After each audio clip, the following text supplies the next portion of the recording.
Saya, istri, dan kedua anak saya suka mendengar ceramah Ustadz dari YouTube. Dan saya ikhtiar setiap Rabu datang ke Blok M Square untuk mengaji langsung dengan Ustadz. Pada kesempatan ini saya ingin bertanya terkait investasi yang saya sisihkan untuk alokasi pendidikan kedua anak saya di masa datang. Saat ini anak saya yang pertama berusia 9 tahun kelas 3 SD dan yang kedua berusia 6 tahun TKB. Pada tahun 2013 saya mengikuti instansi asuransi ya. Baik, nggak usah disebutin nama asuransinya ya. Dalam program syariah. Premi yang dibayarkan per tahun 6 juta. Sudah 3 kali saya store sehingga total 18 juta rupiah. Akan tetapi di tahun pertama ada biaya apa ini? Baik, sebesar 75% dan hanya 25% dijadikan sebagai investasi sehingga ketika pembayaran premi pertama 6 juta sejumlah 4.500.000 menjadi biaya. Hanya 1,5 juta yang jadi investasi. Di tahun kedua dan seterusnya 100% menjadi investasi.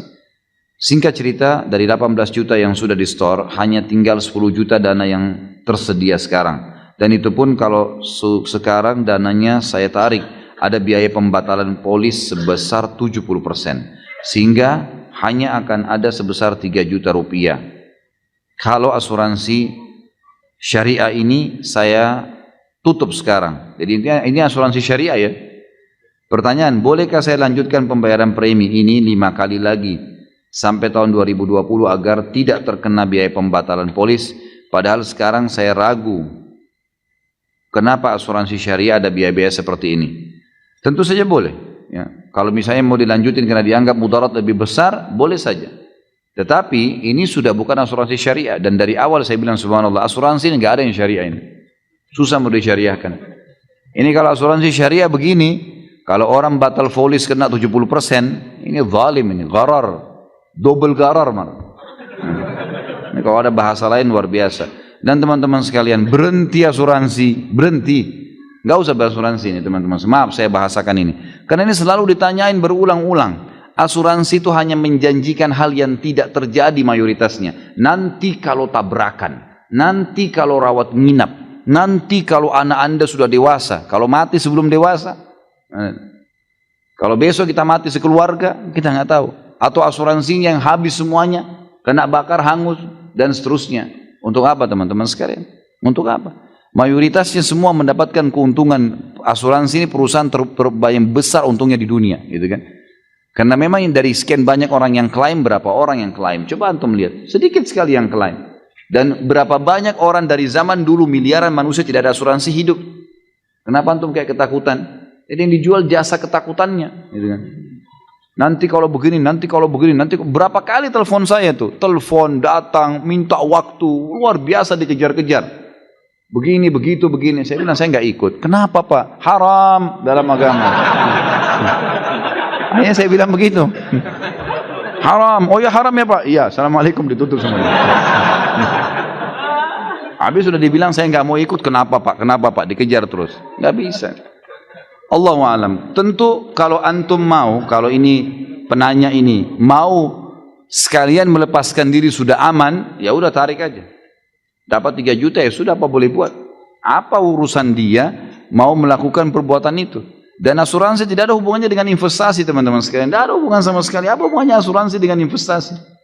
Nggak nyambung, secara syar'i nggak nyambung ini. Tidak ada hubungannya asuransi dengan investasi, sama sekali. Kalau mau betul-betul investasi, perusahaan memang investasi, orang investasi lalu dikelola.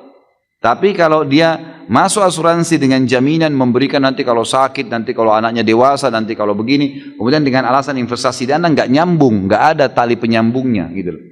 Nggak bisa. Investasi ya investasi, udah selesai. Investasi saja dibuka perusahaan, tidak usah dihubungkan dengan asuransinya, Allah alam. Tapi ini sudah pernah dibahas oleh para ulama. Kalau ada orang sudah terlanjur terlilit KPR riba, atau sudah terlanjur terlilit dengan asuransi yang ada ghararnya seperti ini, kalau dia tarik maka lebih merugikan. Bolehkah dia lanjutkan sementara memang itu merupakan kemampuan dia untuk mengambil haknya? Jawabannya boleh. Tapi ingat, kalau dilanjutkan pun sampai 2010 saudara, 2020 tadi, maka yang antum boleh tarik hanya yang antum store. Ya. Jadi jangan sampai kita lanjut sampai 2020 nih. Ternyata yang kita store misalnya 100 juta. Lalu karena sudah mencapai target tahunnya, kita akan mengambil dari perusahaan, dari asuransi 200 juta. Ini apa alasannya nih? Gitu kan? Nggak bisa. Oh investasi, baik. Bapak pernah lihat nggak investasinya apa? Sektor real bukan? Dia masuk ke judi atau bukan nih? Haram atau enggak investasinya? Tanya, mana? Coba saya mau lihat. Oh sektor real ada perkebunan, di mana perkebunannya? Saya mau lihat coba. Kebanyakan fiktif itu. Kebanyakan, saya tidak katakan yang ini ya. Kebanyakan mereka tidak punya. Saya pernah datang begitu, saya langsung katakan, Pak investasi gini-gini, baik, di mana investasinya? Saya mau tahu. Oh di Jawa Tengah Pak, di mana Jawa Tengah? Saya mau investasi, tapi saya mau tahu di mana tempatnya. Oh gini, nggak tahu, nggak jelas gitu. Oh nanti saya tanyakan pada atasan saya, baik, dari waktu itu sampai sekarang saya nggak pernah ditelepon lagi. Nggak jelas, dia nggak tahu di mana. Jadi kalau antum punya modal begini, subhanallah, punya 6 juta uang, lebih baik dimulai dengan usaha pribadi, mandiri, coba pelan-pelan, apa yang bisa dijual gitu kan, itu lebih baik. Atau tabung saja buat anak, murni, setahun 6 juta, alhamdulillah ditabung buat dia 6 juta per tahun, sudah alhamdulillah sangat bagus gitu kan. Ini sudah tadi saya jawab ya, bagaimana para ustadz akan asuransi yang tadinya diniatkan untuk menyisihkan biaya untuk pendidikan anak masuk SMP atau pesantren. Sudah ada dananya, boleh ke asuransi ini? Sudah saya jelaskan. Jadi Allah alam saya sarankan benarnya, dan jazakallah khair sudah datang di pengajian ini bersama istri dan anak. Mudah-mudahan insya Allah dicatat pahala oleh Allah Subhanahu Wa Taala. Dan saya sarankan pribadi, kalau tanya saran saya maka lepaskan diri dari situ teman-teman sekalian. Semua yang berbau gharar, yang berbau riba, yang berbau zalim, subhanallah pasti membuat dada sesak. Pasti membuat ada sesuatu yang kayak terikat gitu loh. Sesuatu yang sifatnya halal pasti pelong dada itu. Coba dipraktekin di lapangan. Dan subhanallah kalau saat kita terikat dengan sesuatu akad yang ada hukum minimal syubhanya dalam agama, itu kita kayak sulit untuk mendapatkan jalan keluar, kayak berpikir, kayak ini susah. Ada saya cobaan-cobaan juga datang. Coba keluar dari kemelut itu dan mulai coba dengan usaha apa, kayak usaha apa ya. Kalau nggak bisa ya nabung. Ingat teman-teman sekalian, semua anak kita itu hanya titipan. Pernah istri saya bilang sama saya, bagaimana kalau seandainya kita meninggal nih? Anak-anak bagaimana? Saya tanya balik, apa hak kamu kepada anak-anak ini? Apa andil kamu di anak-anak ini? Ada sesuatu? Kau yang lukis alisnya? Kamu yang lukis matanya? Kamu yang berikan dia lidah? Kamu yang kasih dia nyawa? Enggak, baik. Apa andil kamu? Ada penciptanya. Kalau kamu sama saya mati, penciptanya akan mengurusnya. Sebagaimana kamu dan saya sekarang diurus setelah orang tua kita meninggal. Apa yang mesti ditakutin nih? Gitu kan? Jadi tidak usah terlalu jauh ke depan sana teman-teman sekalian. Bukan saya larang ya. Untuk punya sesuatu masa depan yang cemerlang, bukan. Tapi cemerlang yang jelas secara syar'i. Nabung lebih baik. Atau investasi di usaha tertentu. Lebih baik. Jadi kan? Kita yang bukain usaha. Kalau tidak tabungin sampai insya Allah punya modal. Kalau antum bisa kasih 6 juta per tahun, anak antum sekarang masih SMP, anggap 6 tahun ke depan, 6 kali 6 sudah ada 36 juta kalau dia tamat SMA. Itu Masya Allah, sudah luar biasa itu. Gitu kan?